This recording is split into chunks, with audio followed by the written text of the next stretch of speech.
ฝากไว้ด้วยนะฮะกลุ่มแบงก์ MVP สกอร์สูงโปรตุเกสครึ่งแรกเต็มแล้วก็ต่อโปรตุเกสครึ่งแรกเต็มนะครับแล้วก็มีรองกาหน้าก็ตามนั่นแหละครับอย่าเข้ากลุ่มก็หน้าจอเลยนะฮะบอสเนียกับกาตาร์ ใครชนะลุ้นเป็นอันดับ3ที่ดีที่สุดนะเพราะว่าบอสเนียมี1แต้มส่วนกาตาร์นั้นก็มี1แต้ม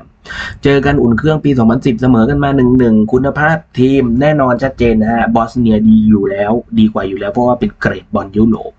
แล้วก็มองว่าวันนี้ด้วยคุณภาพนะของเกรดบอลยุโรปดีกว่าเอเชียด้วยประการทั้งปวงถึงกาตาร์11ตัวหลักแม่งจะเป็นโอนสัญชาติก็มองว่า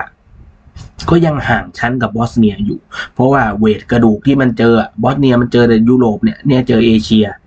นะก็ห่างชั้นกันอยู่ต่อบอสเนียครับแล้วก็มองว่าสกอร์สูงนะคู่นี้เน้นไปที่สกอร์สูงครึ่งแรกเต็มเกมครับเพราะว่าบอสเนียต้องการ3แต้มเพื่อเข้ารอบ